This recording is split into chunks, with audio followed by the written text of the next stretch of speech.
105.7 The Hawk, classic rock for the Jersey Shore.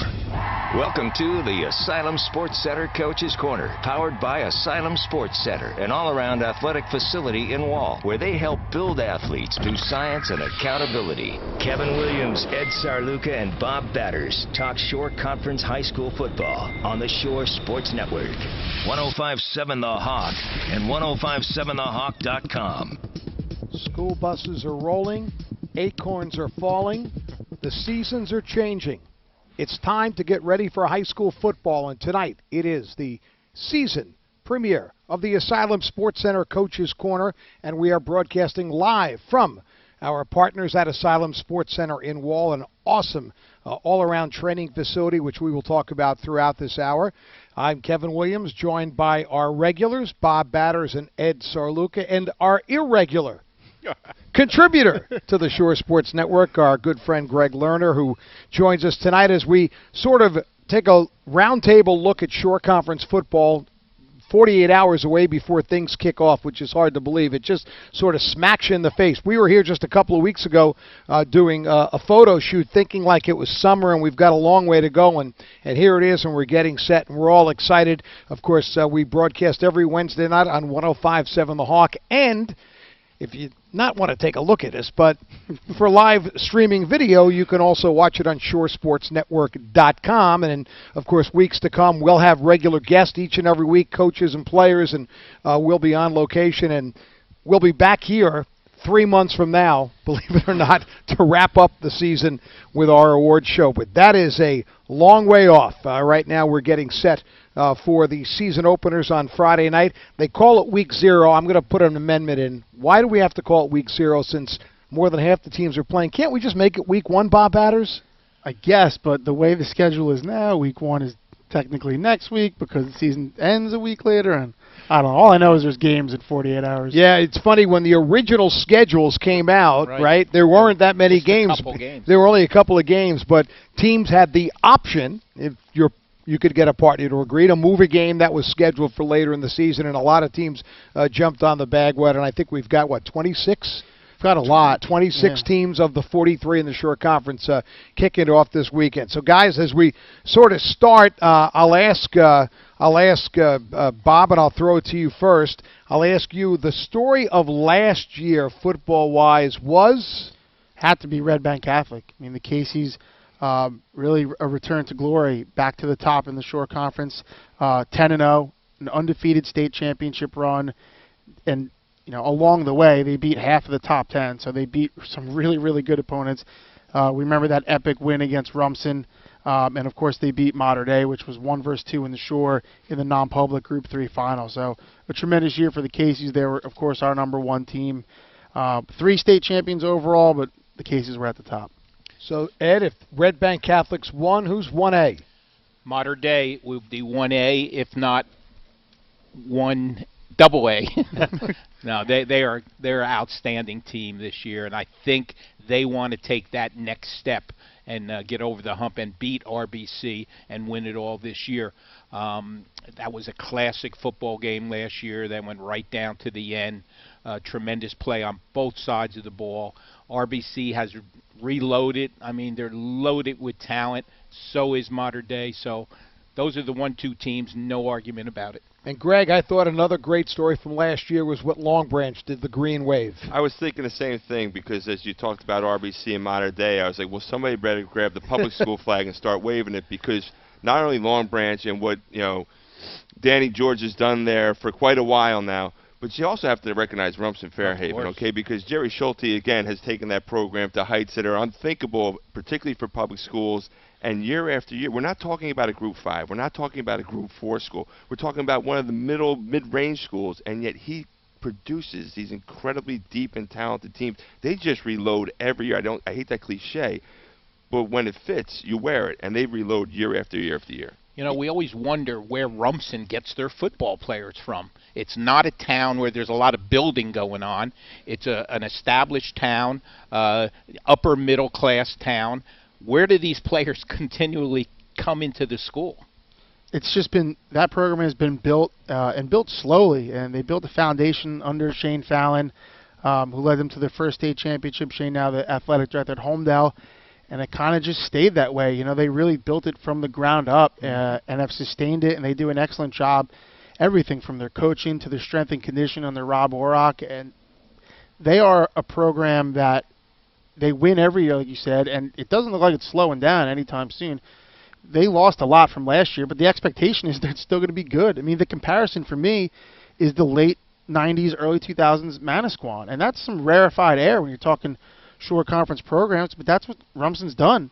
You know, they've won 5 sectional titles in the last 6 years, 6 sectional titles in the last decade. I mean, schools go, that's unprecedented, and they, every year, you expect them to be there and to get it done. The word is program. I think you all touched on it. That's what they have. They have a program, and even though they, you know, every year we're going to say, well, boy, they lost a lot of really good players, and then we're going to say, well, you know, I don't remember that guy too much from last year, but he's pretty good, and they reload. Yeah, there's that faith and that trust in terms, especially from my perspective, and when I'm looking which teams I'm going to rank. Yeah, they lost a lot, but it's Rumson. They're there every year, and until they're not, they get the benefit of the doubt, and that is the true definition of a program. Would you agree, guys, that of those teams that we mentioned, Long Branch, Rumson, RBC, Modern Day, Rumson is the team that's got to get the players. They're the ones that have to, you know, fill in many more spots than those other 3 teams. Probably for this year. I mean, yeah, Long Branch lost a lot, and Long Branch really lost a lot coming into last season. A lot of people didn't realize that. They just had so many quality players stuck behind their stars that they were able to go into that year, plug those guys in, and really not miss a beat. Rumson has this kind of the same ability to do that. The problem with Rumson is they graduated their entire offensive line. I don't care what program you are.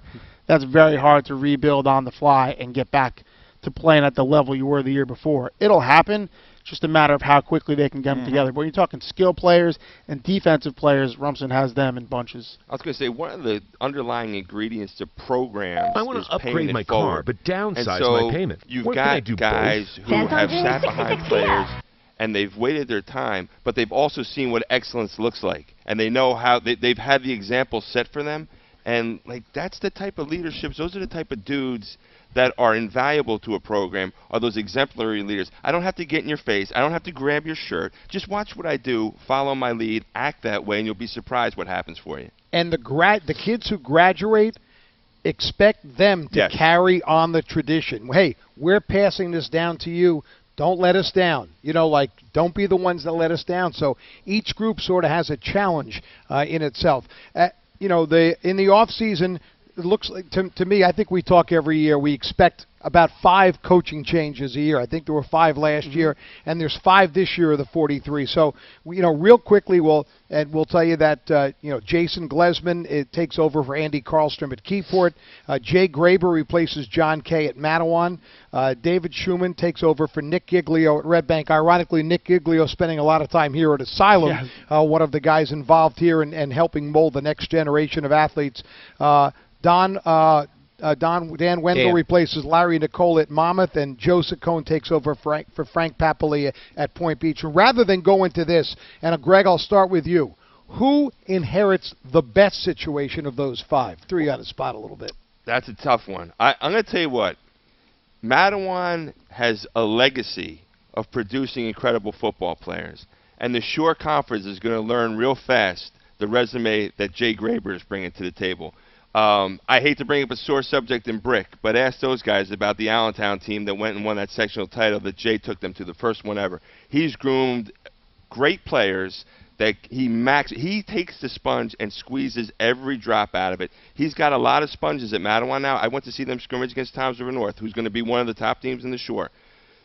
Listen, he's going to take some strides, and they're going to take some lumps. They're not going to take many lumps, and don't be surprised if they inflict some of their own during the course of the season. Jay Graber is the right man in the right spot to take that program and rise it to just the way he did with Allentown. Of all 5 of those head coaches, Kevin, he has the most experience. I think 8 years at Allentown. He won some championships, like Greg said. You know, he's wanted to get into the Shore Conference football for quite some year. He's applied for other jobs in the Shore Conference.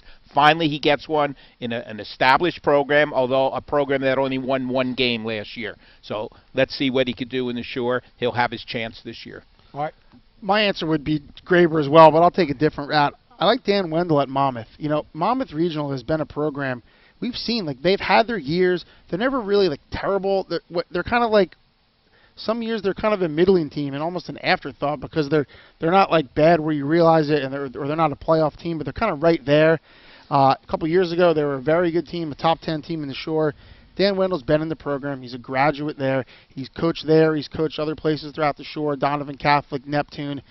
I think he kind of understands what that program needs, and it's good to see him get a chance. Dan's a good guy. Here at the Asylum. Success there. When that's going to happen, I don't know, but for so long, Monmouth Regional was that transient school. You had Fort Monmouth. You had kids coming in and out. You didn't know who was going to be there, but Tinton Falls, Eatontown, like, it's kind of a big setting district, even though they're only a Group 3 school. Like, there's kids there. You see a lot of athletes that maybe will go to other schools. Those kids start staying home. Watch Monmouth Regional all of a sudden start to climb the ranks. And here's one for you. The day we did our photo shoot here, we got to talk to the kids from Point Pleasant Beach who expressed incredible enthusiasm over Joe Saccone, who, Greg, by the way, is a big New York Mets fan, so we like him right off the bat. Right? Already my favorite coach in the Shore Conference. Exactly. But they had 45 kids out in the middle of August on their football team. Now, last year they finished, I believe they said their last game, they had 19 kids in uniform. He said they've got kids enthused about the program. We know those Point Beach kids. They're tough Group 1 kids. And don't be surprised if if Joe Saccone gets to turn that around pretty quickly, especially the division they're in.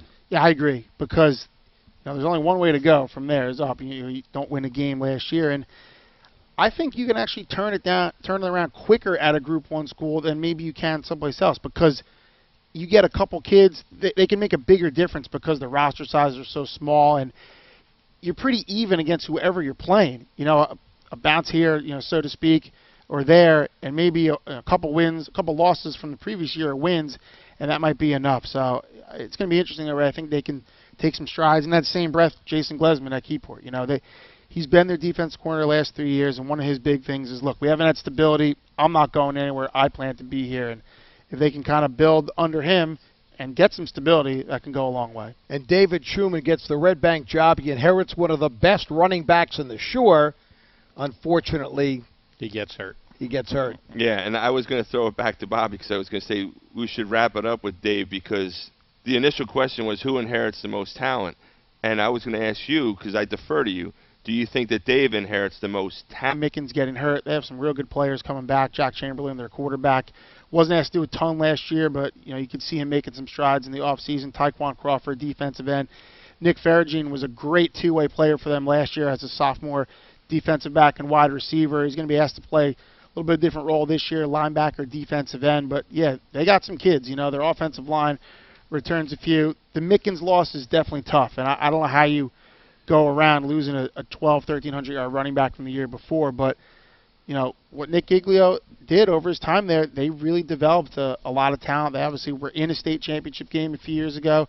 Last year we're a state semifinal team. So, yeah, I'd say from the most talent back was definitely Red Bank. And he has head coaching material, experience, being at Palisade Park and winning some championships up there. So that always helps when you know what to expect. All right, so we've sort of closed the door now in 2018, and we're going to take a break when we come back. And when we start this new season, obviously I think we have to start at the realignment, the Shore Conference realignment for this year, the impact it has on the entire schedule, and has there ever been anything like the American Division in the history of Shore Conference football? We'll do that after this. You're listening to the Asylum Sports Center Coach's Corner on 105.7 The Hawk.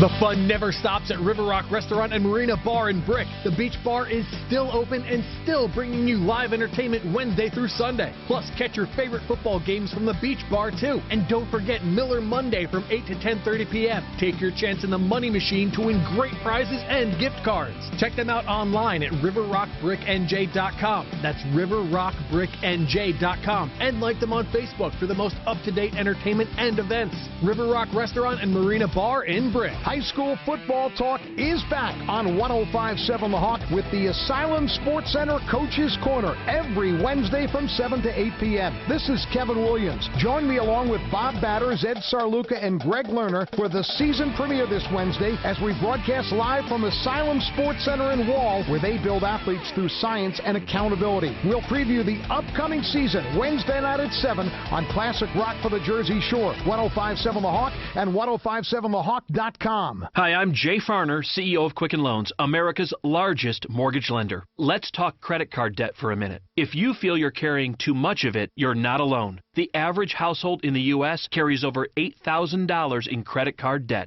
Ready for some good news? With a cash-out refinance from Quicken Loans, you can quickly and easily put some of the equity in your home to good use by paying off a lot of that high-interest credit card debt. A great way to take cash out is with our 30-year fixed-rate mortgage. The rate today on our 30-year fixed-rate mortgage is 4.125%, APR 4.22%. Call us today at 800-QUICKEN to learn how taking cash out with a 30-year fixed mortgage might be the right solution for you. And for a record 9 years in a row, J.D. Power has ranked Quicken Loans highest in the nation in customer satisfaction for primary mortgage origination. Call us today at 800-QUICKEN or go to rocketmortgage.com. For J.D. Power award information, visit jdpower.com. Rates subject to change. Pay 0.88% fee to receive this discounted rate. Call for cost information and conditions. Equal housing lender. License in all 50 states. NMLS number 3030. The kids are back in school. Everyone is busy and dinner is left to the last minute. Don't worry. Head to the Office Restaurant and Lounge where you'll find a menu with choices that will make everyone happy. From burgers to pasta, steak to sushi, and salads to sandwiches. Plus, they offer a kids menu. Also, check out The West, the new casual dining room with high-top tables and chairs and 13 TVs to watch your favorite games. Tom's River's place to meet and eat for 43 years is the Office Restaurant and Lounge at the intersection of Route 37 and Main Street.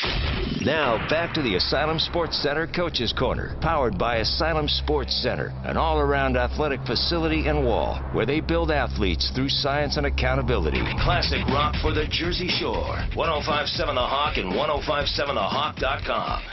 And we're also streaming live at shoresportsnetwork.com. Kevin Williams, Bob Batters, Ed Sarluca, Greg Lerner getting you set for weekend number 1 of Shore Conference football here on the Shore Sports Network. Later on, we'll talk a little bit about stuff we have going on, but right now we're taking a look at the upcoming season, and clearly the storyline of this year is the realignment, a one-year realignment, as it was last year, that I think begs to say that it's all about the NJSIAA playoffs, and you start with the American Division, where in the best year of the Southeast Conference in college football, it wasn't as tough as this, because you have the premier programs, past, present, and maybe future, all locked in the same division. Long Branch, Manalapan, Middletown South, Red Bank Catholic, Rumson, Fairhaven, Toms River North, and when we get a little bit later, all ranked in our preseason top 10. And Greg, I'm going to start with you. Good or bad that all these outstanding programs are in the same division? First of all, it's the group of death, right? That's what it is. Second of all, it's great for football fans and guys like us, because every week you're going to have a marquee game out of that division. Marquee game. It's bad for some of these teams, if not all of them, because you've heard Dave Ozerwitz talk about it. I spoke to Steve Antonucci for the preview. He spoke about it. This is going to be a war of attrition week in and week out. So somebody in certain positions, well, some of these other schools only run 1 or 2 deep, and if they lose that one guy and they have to drop to the 2 guy, no offense to the 2 guy, but he may not be on the same status level as the 1 guy. So this is one of those things where I think if you talk to every one of the coaches, they say all the right things. Like, yes, we want to play the best. We're going to play the best week in and week out. But now, once you get through the tunnel and you get to the other side, do you still have enough to go now and bang heads with some teams to win a bowl, win a champion, whatever they call it today, tomorrow, yesterday? Do you still have enough left to do it? That, to me, is what's the most intriguing part about this thing. We're never going to be cheated out of good games every weekend. It's just a matter of who's going to get through, who's going to be able to qualify to play in the next, in the next season. Yeah, Well, and Greg squared it up right there. I mean, that's basically everything in a nutshell. And the great unknown is, what is it going to look like? What are these teams going to look like when they get to the playoffs? We have a pretty good idea of what these teams are going to look like, on Friday in the next couple of weeks. But as the season goes on, does this grind take its toll? We don't know that. Probably it's going to. It'd be hard to imagine a way that it doesn't. It's going to be about managing, workload. If you can even do that, none of these games are going to be blowouts, we'd imagine. You can't really get guys rest in any division games. No. And really avoid any kind of major injuries is a must. If a team loses a big-time player, unless it's at a position where you have uncommon depth, I don't see how you really survive that, because there are no breaks in that schedule. Most of those teams too, you look at their non-division schedule and you're like, wait a second, it's just as difficult. So they're playing some of the best teams from the other top 2 divisions. So you're right. What is this going to look like in November? That's the biggest question. And I'm going to ask you this question. Greg said publicly the coaches are all saying the right things. We want to play the best competition. But deep down, I got to believe some of these guys aren't happy. Very upset. Oh yeah, I've talked to a few in that conference, and of course, and some have made it known in articles and previews and things like that. But trying to predict 6 teams in this division, American division, try to predict 1 through 6 right now. It's impossible, Yeah. And like you said, I think injuries will be a key factor. Who can keep their team together, especially now with the new rules about hitting during the week and stuff. Some of these teams will never want to hit because they can't afford to lose somebody in practice, let alone in a full-time game. And I think Bob hit a good spot there, good point when he said the non-conference games are even tough because they try to match them up with the better schools. Just a tough schedule for these schools, Go ahead, Bob. And here's the tough part is there's almost, if you're going to do it like this, there's no in between, because you look at that division and how tough it is, and you say, well, if only a couple of the games weren't as tough, but okay, so who are you putting in there? The teams that you would put in are going, wait a second, why are we stuck in this gauntlet just to give these teams a break? That's not fair either. So if you're going to do it this way to make this great division that pits the best teams against each other and give those teams a better opportunity to bolster their case for a playoff seed, you're almost left with no other option. So can we agree on the fact that what's happened to high school football in New Jersey and filtered down to the Shore Conference, where it's the state playoffs and everything else is a distant second? Well, everybody says, because remember, there was a time when winning a division title was important, and especially in a division title in which you might have been playing rivals of yours. The rivals are gone completely. Well, everybody says the bottom line in any season is a state tournament, a state championship, I should say. That's the bottom line. Every coach will tell you that. So now they have their chance, but they've got to survive a very individual, tough schedule to get to those weeks in November. I understand what you're saying about winning division titles used to be important.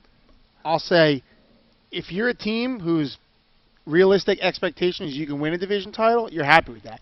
If you're a team that realistically you believe you can win a state championship and you don't do it, but you win your division, that's got to be a consolation prize. That's not something you're remembering 5-10 years down the road. You're probably thinking, man, we probably at least should have, we could have won it all. But we're looking at the one division that might be the exception to that rule. Yeah. Whoever wins this division, is going to be relishing that championship. What blows my mind is that there's 6 teams, right? So every team's playing 5. You could be looking at 6 teams that are all 3-2, or 3-2, 4-1. I can't imagine anybody going undefeated, and somebody is going to finish on the bottom of that pile. I can't imagine who it's going to be. Right. And then you're going to listen. You know how it works. And they're like, how do you got so and so ranked? They're 1-4. And I'm like, yeah, well, they're 1-4 because they just played the Patriots, the Saints, the Rams, the Chiefs. Who did you play this week? You're going to have that. And I think it needs to be explained to the fans. This is a gauntlet that I don't know. You guys have covered football in the Shore Conference far longer than I have. I don't know if the Shore Conference has ever seen something like this magnitude where you're talking about 6 teams that, okay, let's be honest. Mater Dei, St. John Vianney, they're not in that mix. Mater Dei could definitely make a case that they could be in that spot. Sure. In my opinion, they definitely could be in that division and I think hold they their should water. have been there, yeah, Ray. They should definitely have hold been their jumped water. They can't, though, because of the bye rules, because of what group they are. No, they are group 3 now, so they actually could have. They could have. They could have jumped. They're the only team, and I think that, Vianney probably could make a case too. And, Walt, Jackson Memorial this year, sure. they can make a case that they belong in that division and can compete in that division, but it's unfathomable. When I saw that, I'm like, this is crazy. Do all 6 make the state playoffs? I don't see. Yes. I'm the wrong guy to ask because math is my. I'd my say weak yes, and I'll draw the comparison to the Big North United or whatever division is now the non-public schools. I know it's different because it's the non-public schools. Their depth is different. A lot of things are different, but there's a reason why sometimes you look in the middle of this, 3 weeks in, and the team is like 1-2, and they're the #1 team in the state. People are, how does that happen? Oh, they just played like Bishop Gorman and St. Thomas Aquinas. That's why. Strength of schedule, and that's part of that new United Power rating. Out is the Born Power Index. In is a new strength rating, which goes along with the power points. So you're talking about, the American division. Your record might not be a great record, but your strength of schedule is going to be through the roof. It's going to be better than teams in your bracket that have 1 or 2 losses. Bob, do you have to be 500 this year to get in? No, I don't think so. I think it's the same as last year. So you get in like with 3 and 5. I know they take the first 8 games this year, definitely. So 3 and 5 could get you into the playoffs. Is that what you're saying? I believe so. Yeah, I believe so, absolutely. And 3 and 5 in that division. Yeah, you might be like the #2 seed in your bracket. Yeah, okay. And rightfully so. So basically, Bob, you've said you've memorized most of the divisions. I'll have it down by Thanksgiving. You could almost call it like, you could. I don't want to knock anyone, but you could almost say, okay, the American is the first division, the Colonial is the second division, because the second group of schools there would probably be this. Pretty much, there might be an exception or two, the second group of schools along the formula: Brick Township, Freehold Borough, Jackson Memorial, Mater Dei Prep, St. John Vianney, Wall Township. That's a pretty good division. Exactly. It's an incredible division. If you look at our top 10, which we'll talk about later, you'll see that it reflects that. And I don't think you can say, well, the divisions 1, 2, 3, 4, and rank them that way. It goes a little bit different. We talk about school size going down, some really good teams in some of those other divisions. But you're right. Those first 2 divisions are pretty brutal from top to bottom. And Kevin, you mentioned at the beginning of the segment that they realign. They will realign every year. That's the rule now in the Shore Conference. New realignment every year. So next year we may have completely different teams in different divisions. Because it's going to be based primarily on performance. On wins and losses. If you go 0-8, you're going to drop down likely. Right? So, all right. So that's the Colonial. The Constitution Division: Brick Memorial, Freehold Township, Howell, Marlboro, Middletown North, Southern. I think fairly like programs. Would you agree? Agree. I mean, for all, and listen, there's a ton of criticism when the divisions were first announced, right? But I think when you take into consideration, you're trying to put 43 schools in the right division to also help them improve their playoff status. And if you want to do in your 8-game schedule, there's 3 games you might be favored to win, 3 games you might be favored to lose, and 2 games that are toss-ups. I think pretty much that's what has been done. I think the Shore Conference did a very admirable job. And again, the number, 43 schools. There's no system that's going to make all 43 happy. I think listen, when this all went into place, it was like, we have to set this up so they're going to get comparable competition within the conference, but also we don't want to compromise any of these teams' aspirations to qualify for the state playoffs. It's not an easy thing to do. And everybody wants to complain. Not everybody, but there's a portion of the public that wants to complain, and it's like, all right, then come up with a better idea. This isn't easy. It's very difficult. And you're talking about 43 teams that are, if you had to rank them 1 to 43, we could get together and everybody might be in line with the top 10, top 12. But after that, the pecking order could get a little scattered. They do as best as job as they can, and I don't think people understand how difficult the job it is. Yeah. When I looked at the divisions, and the American division is kind of, even the first 2 divisions are kind of their own animal, but designed that way. And even with those divisions, like, who's going to win it? I don't know. I mean, there's favorites, but it's, how many years have you looked at, you go back to the old ones, A North, A Central, A South, so on, where you go, well, you knew who was winning. Someone's winning B North or B South, and like, this is the one team that can catch them. Like, how many times in those divisions, when we're looking at which games we're going to cover, we're like, well, there's one good game in that division. Let's try to get to it. It's not the case anymore. Like, they're all important until you get to those last couple weeks. See, I'll go back to what we touched on earlier with the American division. Teams have different goals and aspirations for their program. Not everyone starts September a likely candidate to win a state championship. But the funny part is, not to cut you off, those 6 teams right there, that's the top of their aspiration. And every that's year. what I'm It's winning a saying. state championship. But here's the difference, and I don't want to begrudge or belittle any program, but Red Bank Catholic's aspirations are a little bit different than someone who's 3 or 4 divisions down. That's not a knock. Some of those schools, if you tell them in September you're going to win 5 games and maybe qualify for the playoffs, where can I sign for that now? So I think this gives them a realistic chance, the schools that are not maybe as strong going into this year, to do that. So you look at the Freedom Division, Colts Neck, Jackson Liberty, Lakewood, Matawan, Neptune, Toms River East, Toms River South. I think we can generally say programs that have had more downs than ups over the last couple of years, somebody's going to win a division championship. Yeah, the crux of the story. The spread offense, only about 5 years ago, was all the rage, and still is. It's a big part of the high school game. It felt like we had 7, 8, 9 dual-threat quarterbacks that were capable of going 1,000, and the running back position took a little bit of a back seat. Well, not so more. You know, there's a lot of stud running backs out there who can really do it all. They're complete backs, and it's going to be fun to watch those guys go to work. And a few of those players that are on your preseason team have already made their Division I commitments, verbal commitments. The Red Bank Catholic duo, right, of Kevin Bauman and Charlie Gordonier. I think about defense, Colin McCarthy from Jackson Memorial, who we saw here, who's an imposing specimen and a very impressive young man. 6'7", 240. Yeah, right? 240. He put on 35 pounds since the end of last year. He was 6'6", 205 at the end of last season, 6'7", 240. Got to talk to him after the scrimmage at Manalapan. And I don't, not to sound like a fanboy here, but the kid had no shirt on. He has this camouflage hat on, and I swear to you, pigeons were landing on him. They mistook him for a chiseled piece of granite. He looks like a statue, and the sky is the limit for that kid. There are some dudes. Are you two dating now? And going back to the RBC deal, I mean, those guys, 2 6'5", 240-pound tight ends. Charlie Gordonier recruited more as a linebacker going to Boston College. Bauman committed to Notre Dame, but like, how do you high school teams don't have the personnel to cover 2 tight ends of that caliber, so good luck with that. It's going to be fun watching those guys. McCarthy verbally committed to UConn. Clarence Lewis from Mater Dei, an outstanding defensive back and wide receiver, verbally committed to Notre Dame as well. I mean, there are some guys. Trevor Payne from Ocean, as we mentioned, verbally committed to Temple, and a bunch of other guys with some high offers. Sounds like it's going to be a fun fall of football. Maybe we'll cover it a little bit. Quick games this year with all those good running backs. Keep the ball on the ground.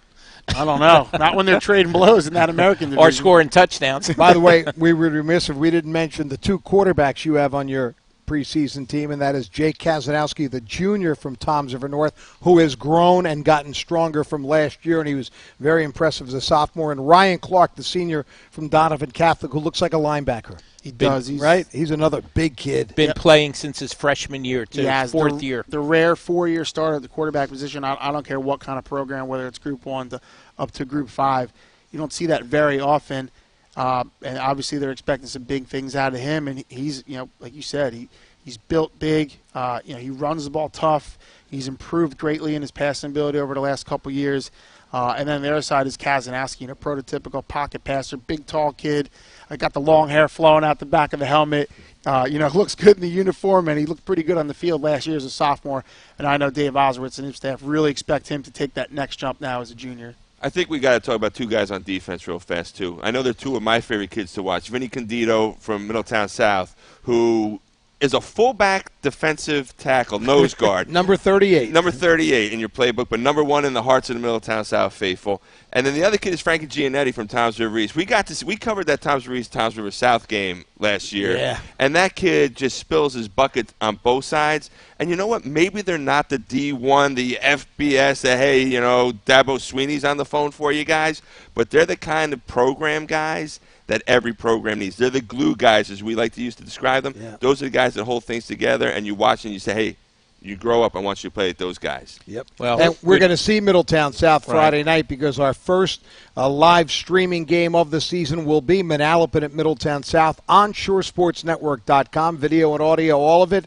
Matt Harmon, Ed, myself, Greg will be there. So we'll be at the Swamp, affectionately known as the Swamp. And there could be a little rain on Friday as well, that little storm that's no more sitting mud. out there. No more mud at Middletown South. The turf will be there, but it'll be every bit as swampy with that rain if that comes through. All right, we're going to take a quick break. When we come back, we want to talk a little bit about the guy who makes this place here go, the Asylum Sports Center. We'll do that right after this. You're listening to the Asylum Sports Center Coach's Corner on 105.7 The Hawk. The fun never stops at River Rock Restaurant and Marina Bar in Brick. The beach bar is still open and still bringing you live entertainment Wednesday through Sunday. Plus, catch your favorite football games from the beach bar, too. And don't forget Miller Monday from 8 to 10:30 p.m. Take your chance in the money machine to win great prizes and gift cards. Check them out online at riverrockbricknj.com. That's riverrockbricknj.com. And like them on Facebook for the most up-to-date entertainment and events. River Rock Restaurant and Marina Bar in Brick. High school football talk is back on 105.7 The Hawk with the Asylum Sports Center Coach's Corner every Wednesday from 7 to 8 p.m. This is Kevin Williams. Join me along with Bob Batters, Ed Sarluca, and Greg Lerner for the season premiere this Wednesday as we broadcast live from Asylum Sports Center in Wall, where they build athletes through science and accountability. We'll preview the upcoming season Wednesday night at 7 on Classic Rock for the Jersey Shore, 105.7 The Hawk and 105.7thehawk.com. The kids are back in school. Everyone is busy and dinner is left to the last minute. Don't worry. Head to the office, restaurant, and lounge where you'll find a menu with choices that will make everyone happy. From burgers to pasta, steak to sushi, and salads to sandwiches. Plus, they offer a kids menu. Also, check out The West, the new casual dining room with high-top tables and chairs and 13 TVs to watch your favorite games. Tom's River's place to meet and eat for 43 years is the office, restaurant, and lounge at the intersection of Route 37 and Main Street. Now back to the Asylum Sports Center Coach's Corner, powered by Asylum Sports Center, an all-around athletic facility in Wall, where they build athletes through science and accountability. Classic rock for the Jersey Shore. 105.7 The Hawk and 105.7thehawk.com. And that is a perfect lead-in to introduce Tom Kalita from Asylum Sports Center. We're delighted about the partnership we've established with them going back to this summer's All-Shore Gridiron Classic and now the Coach's Corner every Wednesday night. Tom, thanks so much for allowing you into our place, and this is some impressive place. Thank you. We really appreciate it. Yeah, a lot of hard work we put in. New equipment, our Zybex timing system. It's really a football house in here. So, having you guys on board, especially with the Coach's Corner, it's really a great experience. So if someone came to you and said, Tom, in 30 seconds, tell me, what is Asylum Sports Center? Asylum Sports is literally a D1 facility. You walk in, we have everything from our Thrive recovery room. We have a full weight room in there. We have speed training. We actually just brought on, which we're extremely excited about, having Cornell Key here, formerly from Key 2 Sports. He's actually directing all of our football here. So we can build, we can mold, we can take an athlete from, where he's at now to get him straight to his peak. So who is the prototypical Asylum, I'll use the word customer or client? Who are you trying to reach? Listen, we are looking for the kid who wants to work, Not only that, but who wants to play at the next level. So our jobs are really to get everything we can out of them, let them perform on the field, but at the same time prepare them for that next level. Again, everything here has been built through nutrition, through our supplementation, through our strength coaches, our weight room, to run just like a D1 facility. So when our kids go into college, they're already fully prepared. They're ready to play from day one. So for the most part, since we're in season, we're talking about, for a lot of the football players, it starts after the season ends, getting ready for the next year. No, not at all. Actually, no, okay. No, actually, on the weekends, we have our big recovery days. Our kids come in, they're using the recovery boots, a lot of mobilities. In season, we actually have our programs where once or twice a week, the kids will come in. We have a whole mobility section. They'll do some light lifting or speed work for about a half hour, and that goes right into our recovery boots also. Our goal is not so much, how you're playing week 1, 2, and 3, but it's to keep you healthy throughout the year. years. All of a sudden, that state championship game's coming, your playoff season's coming. We want to make sure you're firing on all cylinders. Yeah, and that recovery room, when we did the photo shoot here, Kids the loved kids, it, absolutely tell us a little loved bit it. about that. Yeah, I mean, they couldn't get enough of it. They came in there, and there's a lot of science behind it. Again, talking about how the inflammation into your major organs and pumping, whatever it may be. What it comes down to is the kids went in there. They really didn't know what was going on. They put the boots on. They got done. They felt absolutely great. Football, unlike any other sport, you're really just taking that pounding day after day. In practice and obviously the games, so it's about recovering. You got 6 days to get ready for that next game. So it's just our little piece of making, helping them get get ready for the next one. The word state of the art or the expression state of the art is often overused. Not in this case. This place is a top-notch facility. The kids who were here during the photo shoot were all really blown away by it. We're thrilled about our partnership. You can go to the website, asylumsportscenter.com. Yes. Right? Yep. Get all the information on what's going on here. And of course, you can call here anytime and ask for Tom if he's here. He'd be happy to talk to you. But if you're looking to take your game to the next level, well, we fully endorse Asylum Sports Center, and we are thrilled about our partnership. Really looking forward to the future with you guys. Thank you very much. We're excited also, extremely excited. Appreciate it. Tom Kalita from Asylum Sports Center. Ed, Bob, it all cranks up this weekend, man. It's crazy that we're looking at another season. The calendar's already turned to September, but yet here we are, and it's going to be a fun Friday night. Hopefully the weather cooperates, but we're ready to go for the 2019 season. Yeah, it wouldn't be right if we didn't have some weather coming in from Dorian, the hurricane, which Jersey may get some effects from, and every athletic director right now is on the verge of, do we play, do we not play, and it's going to be that kind of weekend. Well, keep it to shoresportsnetwork.com all football season long for tremendous content. And Friday morning, our first edition, we'll put them out, or Thursday night, the football picks. We're all trying to catch Matt Harmon, and Greg Lerner's trying to get out of last place. I think that pretty much sums it up.